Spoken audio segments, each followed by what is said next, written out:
ஒரு பரபரப்பான நகரம், ஆயிரக்கணக்கான மக்கள் எப்பவுமே சூழ்ந்துட்டு இருக்கக்கூடிய ஒரு முக்கியமான பகுதி. அங்க ஒரு நல்லா வேலை பார்க்கக்கூடிய நிறைய போலீஸ் நண்பர்கள் இருக்கக்கூடிய ஒரு போலீஸ் ஸ்டேஷன். கிட்டத்தட்ட பல மாதங்களா இயங்கி வந்துட்டு இருக்கக்கூடிய இந்த போலீஸ் ஸ்டேஷன்ல மக்கள் போய் கம்ப்ளைண்ட் கொடுத்தாங்கன்னா லஞ்சம் வாங்குறது, பிரச்சனை எதுவும் வந்துச்சுன்னா போலீஸ்காரங்க டைரக்டா போய் மீட் பண்றது, இப்படி ரெகுலரா நடக்கக்கூடிய எல்லா விஷயங்களுமே ரெகுலரா நடந்துகிட்டு இருந்திருக்கு. அன்டில் ஒரு உண்மையை அந்த கிராம மக்கள் தெரிஞ்சுக்கிற வரைக்கும். அந்த உண்மை என்னன்னா, 8 மாசமா அங்க இருந்த போலீஸ் ஸ்டேஷனே ஃபேக். எல்லாமே ஒரு நார்மல் போலீஸ் ஸ்டேஷன்ல நடக்கிற மாதிரியே நடந்துகிட்டே இருக்கு. ஆனா திடீர்னு ஒரு நாள் ஒட்டுமொத்த காவல்துறையுமே தலை குனிஞ்சு நிக்கிற மாதிரி ஒரு செய்தி பரவுது. அந்த செய்தி என்னன்னா, இவ்வளவு நாள் 8 மாத காலமா அங்க நடந்த போலீஸ் ஸ்டேஷன் ஒரு போலியான போலீஸ் ஸ்டேஷன். அங்க இருந்த போலீஸ் யாருமே ஒரிஜினல் கிடையாது, அது ஒரு scam. And this is Praveen Kumar Mangalaraja. Welcome to the world of Marmora.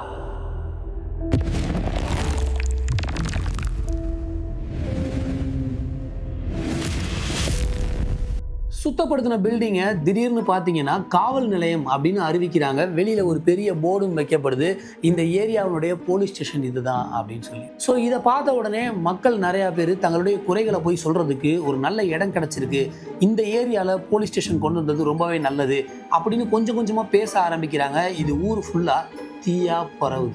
காக்கி சீருடையோடு இருக்கக்கூடிய போலீஸ் பீப்புள் அண்ட் அவங்க வச்சிருக்கக்கூடிய சில பதக்கங்கள், அதில் இருக்கக்கூடிய நேம் போர்ட்ஸ் அண்ட் உள்ளுக்குள்ள இருக்கக்கூடிய அவார்ட்ஸ் அண்ட் போலீஸ் ஸ்டேஷன்ல இருக்கிற மாதிரியே பக்காவான செட்டப், இது எல்லாமே ஒரிஜினல் போலீஸே அந்த இடத்துக்கு போனா கூட இது போலீஸ் ஸ்டேஷன் தான் அப்படின்னு நம்புற அளவுக்கு பர்ஃபெக்டாக பிளான் பண்ணப்பட்டிருந்துச்சு. முதல்ல சின்ன சின்ன கேசஸ்லாம் அட்டன் பண்ண ஆரம்பிக்கிறாங்க. அட்டன் பண்ண பல கேசஸ்க்கு சொல்யூஷனும் கொடுக்குறாங்க.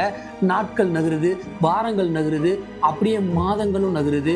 கிட்டத்தட்ட 8 மாத காலமாக இவங்க பர்ஃபெக்டாக ஒரு போலீஸ் ஸ்டேஷன் நடத்திட்டு வந்துட்டு இருக்காங்க. 2 பேர் சண்டை கட்டி வந்தாங்கன்னா அதில் யார் அதிகமாக லஞ்சம் கொடுக்குறாங்களோ அவங்களுக்கு சாதகமாக நாங்கள் கேஸை முடிச்சு கொடுப்போம்னு சொல்லி 2 தரப்பினர்கிட்டையுமே பணம் வாங்கிக்கிறாங்க. ஏழை மக்கள் வந்தாங்கன்னா கவர்மெண்ட்ல நிறைய ஸ்கீம்ஸ் இருக்கு, அந்த ஸ்கீம்ஸ் மூலமா உங்களுக்கு நாங்கள் வீடே வாங்கி தரதுக்கு ஏற்பாடு பண்ணி தரோம் அப்படின்னு சொல்லிட்டு போலீஸே லஞ்சம் வாங்கிக்குது.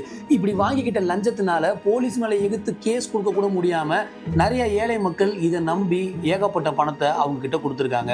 இன்னும் நிறைய வேலை இல்லாத பட்டதாரிகளை கூப்பிட்டு உங்களுக்கு நாங்கள் போலீஸ் டிபார்ட்மெண்ட்லேயே வேலை கொடுக்குறோம் அப்படின்னு சொல்லி ஃப்ரெண்ட்ஸ் ஆஃப் போலீஸ் மாதிரி ரெக்ரூட் பண்ணி காலையில இருந்து சாயங்காலம் வரைக்கும் அவங்கள டிபார்ட்மெண்ட்டுக்குள்ளேயே வச்சு வேலையும் கொடுத்து ஒரு நாளைக்கு 500 ரூபாயில இருந்து 1000 ரூபாய் வரைக்கும் சம்பளமும் கொடுத்துருக்காங்க.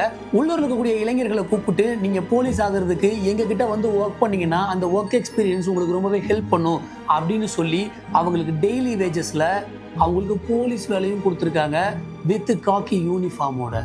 இங்கே தான் நீங்கள் ஒரு அல்டிமேட்டான ஒரு விஷயத்தை நோட் பண்ணணும். எந்த அளவுக்கு பர்ஃபெக்டாக வேற ஒரு நல்லா ஒர்க் ஆகக்கூடிய போலீஸ் ஸ்டேஷனை அப்சர்வ் பண்ணியிருந்தா அதே மாதிரி டிட்டோவாக ஒரு நாள் இல்லை 2 நாள் இல்லை 8 மாதமாக யாருக்குமே சந்தேகம் வராத மாதிரி ஒரு போலீஸ் ஸ்டேஷனை அவங்களால நடத்தி இருக்க முடியும்னு. இதில் மக்கள் நிறையா பேர் இவங்க கிட்ட வந்து மனு கொடுத்தாங்க, இவங்க கிட்ட தங்களோட பிரச்சனையை சொன்னாங்க. அண்ட் அது மட்டும் இல்லாமல் சொத்து பிரச்சனையில இருந்து சொந்த பிரச்சனையில இருந்து கொலை கற்பழிப்புன்னு எல்லா விதமான கேஸஸையுமே டீல் பண்ண இந்த போலீஸ் கெட்டப்பில் இருக்கக்கூடியவங்களே சில பொறுக்கிங்க தான் யாராலையுமே கண்டுபிடிக்க முடியல. இதில் ரொம்ப ஆச்சரியமான விஷயம் என்னன்னு பார்த்தீங்கன்னா, இந்த போலீஸ் ஸ்டேஷனில் இருந்து 100 மீட்டர்ஸ் தள்ளி தான் ஒரிஜினல் போலீஸ் ஸ்டேஷன் இருந்திருக்கு. அவங்க முன்னாடியே தான் இவங்களும் போலீஸ்ன்னு ஊராக சுற்றிட்டு இருந்திருக்காங்க. ஆனால் யாராலையுமே கண்டுபிடிக்க முடியல. ஈவன் ஒரிஜினல் போலீஸ் கூட கண்டுபிடிக்கல. 8 மாதமாக இவங்க போலீஸ் ஸ்டேஷனை நடத்தி இருந்திருக்காங்க. கடைசியில் இவங்க எப்படி மாட்டினாங்க அப்படின்னு பார்த்தீங்கன்னா, ஒரிஜினல் போலீஸ் அதிகாரிகள் இந்த போலீஸ் ஆஃபீஸ் முன்னாடி நடந்து போய்கிட்டு இருக்கும்போது எதார்ச்சியாக இந்த போலீஸ் அதிகாரிகள் கையில் வச்சிருந்த துப்பாக்கியை பார்த்துட்டு, அதாவது போலீஸ் கையில் வச்சிருந்த துப்பாக்கியை பார்த்துட்டு, இது நம்ம கவர்மெண்ட்லேருந்து அங்கீகரிக்கப்பட்ட மாடல் கிடையாது, இந்த துப்பாக்கி ரொம்ப வித்தியாசமாக இருக்கே, இட்ஸ் லுக் லைக் எ டாய் அப்படின்ற மாதிரி அவங்களுக்குள்ள ஒரு சந்தேகம் ஏற்பட்டு அந்த சந்தேகத்தின் அடிப்படையில் நேராக போய் பார்த்து இந்த துப்பாக்கியை கொடுங்க அப்படின்னு வாங்கி வெரிஃபை பண்ணி செக் பண்ணும்போது தான் அவங்க போலீஸே இல்லைன்னு இவங்க கண்டுபிடிச்சாங்க. அந்த ஒரு சின்ன சந்தேகம் ஒரு பெரிய மோசடியோட அஸ்திவாரத்தையே ஆட்டி வைக்க போகுதுன்னு அன்னைக்கு அந்த போலீஸுக்கே தெரிஞ்சிருக்காது. அவரோட சந்தேகத்தை அவர் உயரதிகாரிகள்கிட்ட சொல்ல அந்த உயரதிகாரிகள் அதையே இன்னும் கொஞ்சம் நம்ம போய் ஆழமா செக் பண்ணி பார்க்கலாம் அப்படின்னு செக் பண்ணி பார்க்கும்போது தான் அதிர்ச்சிகரமா பல விஷயங்கள் வெளியே வருது. அந்த கட்டடம் கவர்மெண்டோட கட்டடமே கிடையாது, அங்க இருந்த யாரும் போலீஸே கிடையாது, அங்க இருந்த எக்யூப்மெண்ட்ஸ் எதுவுமே கவர்மெண்ட்டுக்கு சொந்தமானதே கிடையாது. இப்படி கிடையாது கிடையாது கிடையாதுங்கிற வார்த்தை மட்டும்தான் காதுல விழுந்துச்ச ஒழிய எதுவுமே அங்க இருக்கக்கூடியதுல நிஜம் அப்படின்ற வார்த்தை ஆய்வு பண்ண ஒரு அதிகாரி காதுல கூட விழுகல. அங்க இருந்த சேரு டேபிள் இப்படின்னு ஆரம்பிச்சு அவங்க வச்சிருந்த அவார்ட்ஸ் அச்சீவ்மெண்ட்ஸ்னு அந்த போலி பதக்கங்கள், போலி ட்ரெஸ்ஸஸ், போலி துப்பாக்கி எல்லாமே எல்லாமே எல்லாமே ஃபேக்கு. கடைசியில ஒரு வழியா அங்க இருந்த எல்லா பீப்புளையுமே போலீஸ் அரெஸ்ட் பண்றாங்க.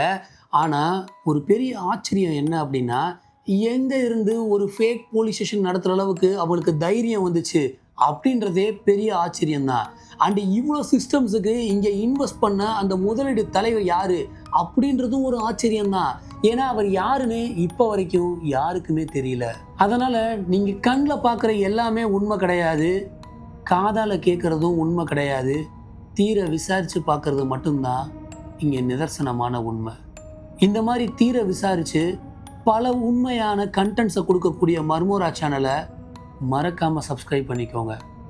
இந்த மாதிரி ஒரு போலீஸ் ஸ்டேஷன் நம்மளோட ஊர்ல ஸ்டார்ட் பண்ணா நீங்க இதுல வேலைக்கு வருவீங்களா மாட்டீங்களாங்கிறத மறக்காம கமெண்ட் பண்ணுங்க நம்மளோட மர்மோரா சேனல்ல.